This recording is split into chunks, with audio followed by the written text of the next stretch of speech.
Bienvenidos a Forum. Les habla Milton César Jiménez, profesor de la Universidad de Caldas. En este episodio hablaremos acerca de las protestas y la crisis constitucional. Nuestro objetivo será presentar la protesta como un derecho fundamental, exhibir algunos de los lineamientos del sistema interamericano para su protección.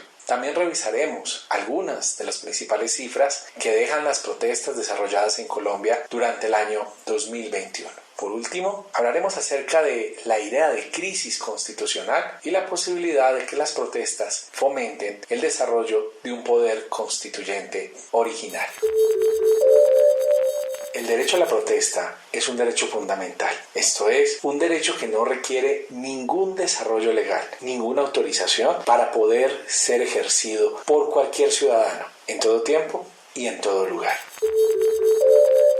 El derecho fundamental a la protesta es un derecho complejo porque no consiste solo en la potestad de cualquier persona para manifestar libremente sus ideas, para criticar, para controlar, para manifestarse, por ejemplo, en la vida pública o en espacios que compartimos con otros ciudadanos. Es un derecho que reclama la presencia de otras capacidades jurídicas y sociales como la libertad de expresión, como la libre manifestación, la libre reunión, el acceso a la información y la expresión cultural y política, entre otros derechos. La protesta es un derecho trascendental para el desarrollo del régimen democrático. Le entrega a cada persona una potestad según la cual puede ejercer el autogobierno, la posibilidad de influir e impactar en el desarrollo de las políticas públicas, de controlar el ejercicio del poder público e incluso la manifestación de cualquier factor de poder existente en la sociedad. La protesta permite que los ciudadanos traten de dotar de significado la Constitución, de valor específico a los derechos, particularmente los que se ven más afectados en sociedades como las latinoamericanas y que en el caso particular colombiano reporta un amplio número de ciudadanos en situación de pobreza extrema. Andrea Flores, estudiante del programa de Derecho de la Universidad de Caldas, nos brinda una definición complementaria acerca del derecho a la protesta. Roberto Gargarella señala que el derecho a la protesta social es el primer derecho y es el derecho que conlleva a tener derechos, a exigir que todos los demás propuestos en la Constitución sean cumplidos y no simplemente sean manejados en beneficio de los grandes líderes. La protesta social es un derecho constitucional que le otorga al pueblo plena libertad para expresarse públicamente, exigiendo el cumplimiento y la materialización de todos los derechos. Es un acto político en el que los movimientos sociales se expresan a través de marchas, manifestaciones, buscando que sus sentires, quejas y disconformidades sean escuchadas por el Estado. Estos reclamos se exponen a la opinión pública para lograr una mayor difusión y de esta manera la ciudadanía pueda comprender cuáles son las razones que motivan el salir a protestar y alzar la voz en contra. La protesta social se ha convertido en un mecanismo de participación ciudadana en los asuntos públicos, puesto que ha impulsado grandes transformaciones políticas en las sociedades y ha otorgado una relación de diálogo con el poder representativo electo. Es importante decir que a través de las manifestaciones la humanidad ha conquistado importantes derechos. La protesta permite que todos levanten la voz, que traten de convencer al otro, al indiferente, sin importar si se pertenece a cualquier margen del espectro político. Por ejemplo, si es de izquierda o es de derecha. La protesta permite llevar desde la reivindicación más mínima hasta reivindicaciones de amplio calado social. Bien, es el caso de las protestas en el año 2018 que terminaron con el reconocimiento de un importante valor del presupuesto público destinado a la educación superior, o las protestas que se desarrollaron en Chile que terminaron fomentando una Asamblea Nacional Constituyente, o las protestas que estamos viendo en Cuba, con las cuales se pretende ejercer una crítica directa a la restricción de derechos que sufre la población. Dadas las cosas, la protesta es un derecho que puede ejercerse en distintos ámbitos, y la pandemia es un ejemplo directo, porque la protesta in extremis, es decir, en circunstancias extremas, donde la ciudadanía se encuentra ampliamente desprovista de derechos, en situaciones de desesperación incluso, se ha convertido en el medio para modular la acumulación excesiva de poder por parte del Ejecutivo y de otros organismos. Escuchemos ahora a Gabriel García, estudiante del programa de Derecho de la Universidad de Caldas, quien nos hablará acerca de los principales estándares interamericanos para la protección del derecho a la protesta. Estándares interamericanos sobre la protesta. La Corte Interamericana de Derechos Humanos nos ha dicho que la consolidación y protección de un ordenamiento democrático, a lo cual le es inherente la protección de los derechos fundamentales, constituye el objeto y fin de la Convención Americana de Derechos Humanos. Así, le corresponde a los Estados parte, con respecto a la protesta, tomar medidas de respeto, de garantía y de protección. Es decir, impedir que terceros interfieran o impidan el ejercicio del derecho, asegurar que las personas puedan hacer uso del mismo y no impedirlo, y desarrollar las condiciones para que las personas puedan ejercerlo.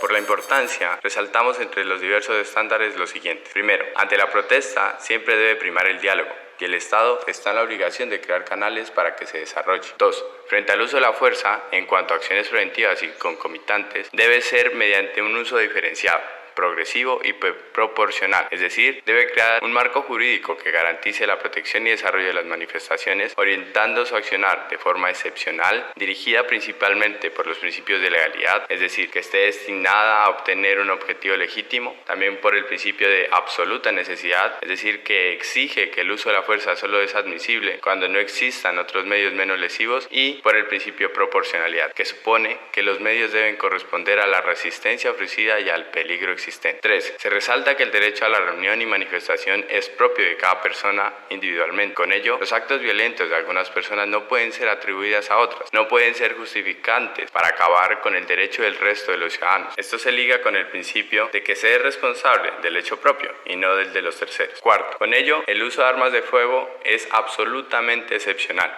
pues solo procede su uso en caso de que se encuentre en peligro inminente de muerte o lesiones graves. 5. Como mínimos en la regulación de la policía, estos deben llevar obligatoriamente un registro del uso de armas de fuego. 6. La participación de las Fuerzas Armadas igualmente debe responder a criterios de estricta excepcionalidad para enfrentar situaciones de criminalidad o violencia interna, pues su entrenamiento no es la protección de civiles, sino que está dirigido a derrotar enemigos. Así, su intervención solamente será subordinada y complementaria a las labores de la Policía Civil y ceñida a manuales del uso de fuerza y fiscalizada por órganos civiles competentes e independientes. 7.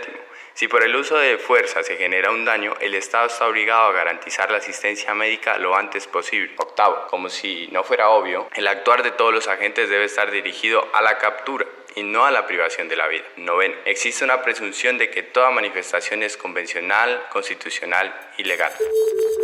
10. Si la persona se encuentra en custodia de agentes estatales o es vista por última vez en sus manos y desaparece, alega tortura o afectaciones, se presume como responsable al Estado por esos hechos y deberá demostrar de forma satisfactoria y convincente lo sucedido y desvirtuar las alegaciones. 11. Están prohibidas las detenciones arbitrarias y las masivas. Si las detenciones se utilizan para fines distintos a los previstos en la ley, se considera una pena sin proceso o una pena extralegal. 12. La investigación frente a los hechos que se alegan como cometidos por agentes estatales debe realizarse por un órgano investigador imparcial que implica, por ejemplo, la ausencia de relación institucional o jerárquica, sea fáctica o jurídica. 13. Está prohibido, y más en casos de altos funcionarios, estigmatizar o criminalizar la protesta. Muchos de estos estándares fueron destacados por el informe de la Comisión Interamericana de Derechos Humanos frente al manejo dado por el Estado colombiano a las protestas populares. Muchos de los estándares mencionados fueron los que la Comisión Interamericana de Derechos Humanos le recordó a Colombia en su informe sobre su visita de trabajo. La serie de recomendaciones que le efectuó, se añade, se tratan de recomendaciones básicas en una sociedad que se dice democrática y de derechos. Resaltamos aquí 3 de las recomendaciones generales que expuso. La primera, entablar y permitir un proceso de diálogo genuino, para así desescalar la violencia y dar cabida al aprovechamiento de la oportunidad histórica que se le presenta a Colombia. La segunda, fortalecer el Estado de Derecho, entre otras, perfeccionando la división real de poderes, tanto de órganos políticos como de control. Y por último, fortalecer la protección y garantía de los derechos económicos, sociales y culturales. Tatiana Salinas, estudiante del programa de Derecho de la Universidad de Caldas, nos expone algunas de las principales causas que motivaron las protestas, así como las cifras más importantes sobre víctimas de la represión y el uso desproporcionado de la fuerza por parte del Estado colombiano. De acuerdo con el periódico El Tiempo, desde el inicio del paro nacional 2021 hasta la fecha 29 de junio del 2021, en los más recientes hechos de violencia en medio de manifestaciones, en las últimas 24 horas, 40 policías han resultado heridos, según informó la institución. La mayoría de los heridos están en Bogotá, que tiene 15 casos, seguido por Cundinamarca con 14, Bucaramanga con 4, Pasto y Medellín, en donde hay 3 heridos en cada una y un herido más en Pereira. El director de Sanidad de la Policía Nacional, general Manuel Vázquez Prada, manifestó que entre los heridos hay varios con fracturas en el cuerpo y la cara. Estas acciones irracionales y de violencia nos han afectado en los últimos 2 meses, más de 1.500 hombres y mujeres policías.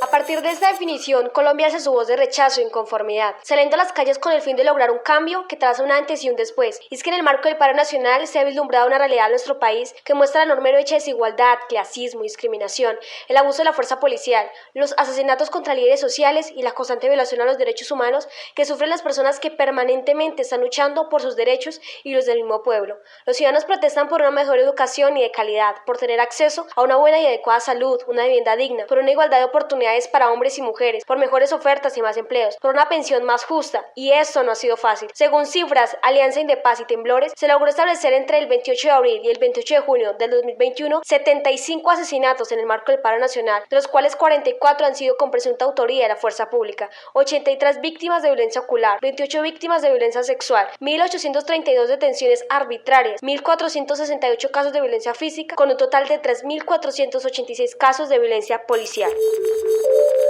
Si bien es cierto que la protesta es un derecho trascendental para la vida democrática, también es cierto que no es un derecho absoluto. Casos como el vandalismo o los bloqueos permanentes ponen en vilo otros derechos, absolutizan la protesta. Empero, también es cierto que a través de estos ejemplos no puede evaluarse integralmente una protesta, un movimiento social. Es lamentable cómo se utilizan para estigmatizar y señalar a quienes ejercen libremente este derecho. La protesta es un derecho complejo. Es un derecho que evidencia la existencia de un movimiento social que reclama reivindicaciones y que trata de dialogar. La protesta exige una respuesta del Estado que siempre debe ser dialógica, siempre debe de estar basada en el entendimiento y en el respeto por la posición de los ciudadanos. El ejercicio del monopolio de la fuerza debe ser la última ratio y no la primera respuesta que el Estado o los gobiernos le brinden a los movimientos sociales. La asistencia militar es una figura sumamente polémica, pues constituye casi que la única respuesta del gobierno al fenómeno de las protestas, una respuesta del monopolio de la fuerza frente al desacuerdo social. Pero además hay enormes dudas sobre su legalidad y constitucionalidad. Escuchemos a la estudiante del programa de Derecho, Mónica Alejandra Ríos, quien nos ofrecerá algunas consideraciones sobre la asistencia militar. El Gobierno Nacional expidió el pasado 28 de mayo el decreto 575, el cual ordena el despliegue de asistencia militar para el levantamiento de ciertos bloqueos enmarcados en el paro nacional y de esta manera restablecer y conservar el orden público. La asistencia militar la define el artículo 170 del Código Nacional de Policía y Convivencia como un instrumento legal que puede aplicarse cuando los hechos de grave alteración de la seguridad y la convivencia así lo exijan, o ante un riesgo de peligro inminente o para afrontar una emergencia o calamidad pública, a través del cual el presidente de la República podrá disponer de una forma temporal y excepcional de la asistencia y el apoyo de las fuerzas militares. Independientemente de la postura que han tomado diferentes sectores sociales ante el decreto, es de tener en cuenta algunos cuestionamientos sobre su constitucionalidad, tales como: primero, ¿es legítimo solicitar asistencia militar para levantar todos los bloqueos de las ciudades señaladas, calificándolos como actos delictivos y de violencia, sin considerar cuáles de ellos están amparados por el derecho constitucional a la protesta? Segundo, ¿llevan realmente los bloqueos a una situación de calamidad pública o grave alteración de la seguridad y la convivencia para admitir la activación de la figura de la asistencia militar? Tercero, es que si bien ningún derecho es absoluto, debería ponderarse en cada caso el derecho a la protesta y el orden público, estableciendo los límites a cada uno e incluso frente a los excesos, usar la fuerza como último mecanismo, priorizando el diálogo y la búsqueda de soluciones colectivas en pro de la democracia. Por otro lado, se podría estar obviando el principio de separación de poderes y autonomía de las entidades territoriales al anunciar sanciones para alcaldes y gobernadores que no cumplan dichas medidas, así como impidiendo el control político y constitucional al mismo, el cual incluso podría estar conduciendo en la práctica a un estado de conmoción interior. Y finalmente, cabe preguntarse hasta qué punto se ha politizado